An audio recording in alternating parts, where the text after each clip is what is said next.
The foundational goal of linear classification is straightforward. Draw a boundary to cleanly divide two distinct categories of data. This chart represents our objective mathematically. We must minimize the 0-1 loss, represented by this formula.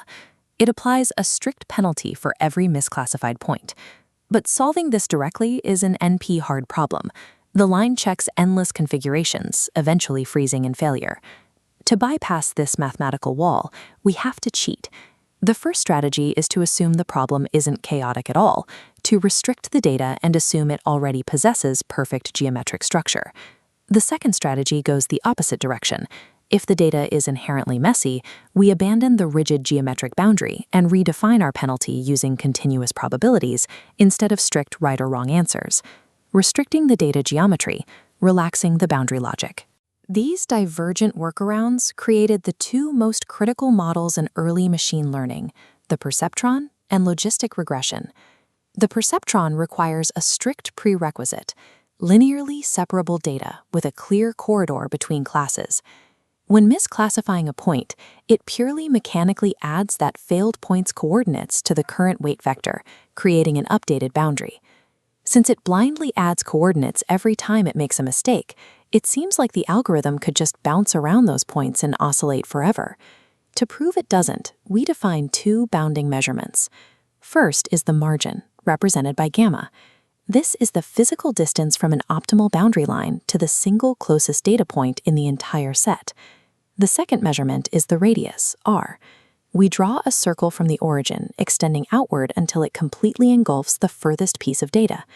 With these, we calculate absolute limits.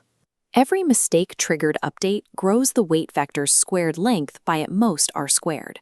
Simultaneously, every single update forces that vector to align more closely with the optimal solution by a factor of the margin, gamma. Squeezing the weight vector between this upper and lower limit, the formulas collapse into a single condition. The total updates, t, must be less than or equal to r squared divided by gamma squared. The algorithm is physically trapped.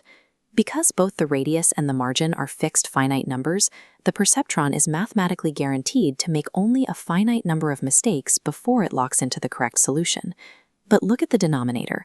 As the margin shrinks, meaning the data points get closer to the boundary, the number of required updates grows exponentially. The perceptron's guarantee relies on an incredibly brittle assumption. If that empty corridor disappears, the margin drops to 0. Divide by 0, and the mathematical limit shatters, leaving the algorithm to loop forever. In applied data science, perfect geometrical margins are a fiction. Real data is noisy, and categories overlap. Introduce even a single crossing data point, and the perceptron fails. It swings wildly, attempting to correct for contradictions it cannot resolve.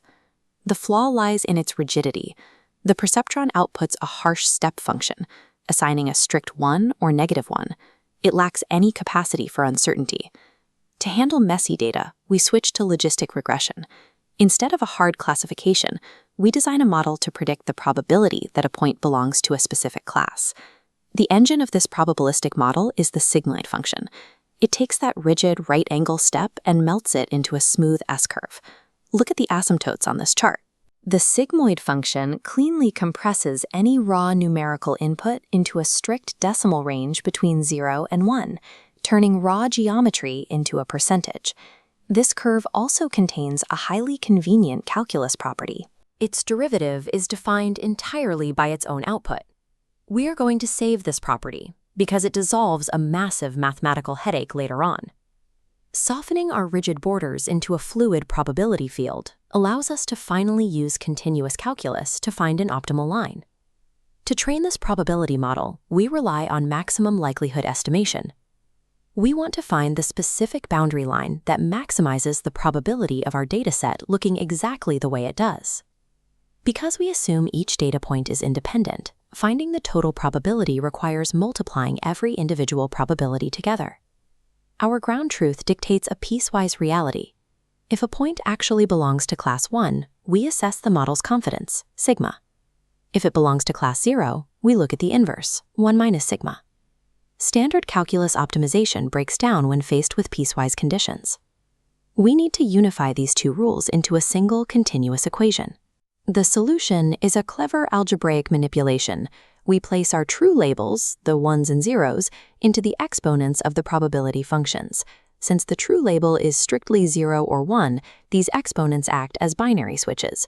When the label is 1, the right-hand exponent becomes 0, effectively nullifying that half of the equation. Toggle to 0 and the inverse happens. But multiplying thousands of probabilities together creates infinitesimally small decimals that will cause computer systems to underflow and crash. To fix this, we wrap the entire expression in a logarithm. The logarithm structurally flattens the math. Fragile multiplication products transform into stable addition sums, and those binary exponents physically drop down to become simple multipliers. Add a negative sign to flip maximization to minimization, and we get the negative log likelihood, widely known today as cross-entropy loss. Unlike the impossible 0-1 loss from earlier, this cross-entropy function is strictly convex.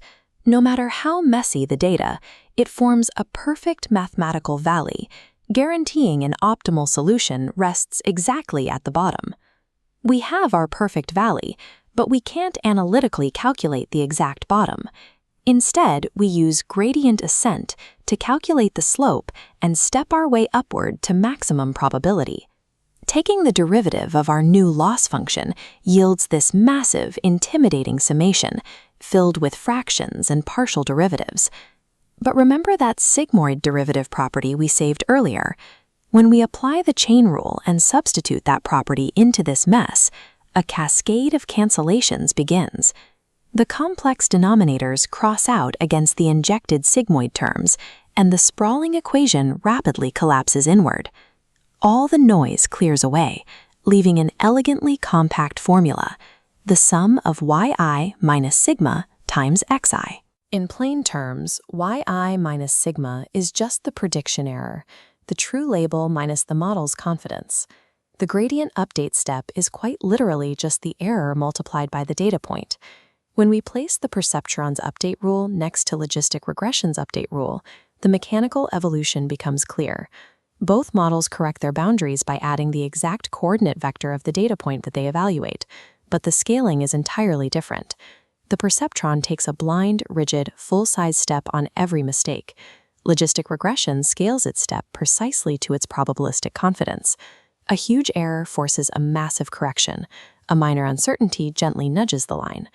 By abandoning the strict geometric rigidity of hard margins and embracing the fluidity of continuous probabilities, we forged a new algorithm robust enough to navigate the incredibly noisy and contradictory reality of our real world.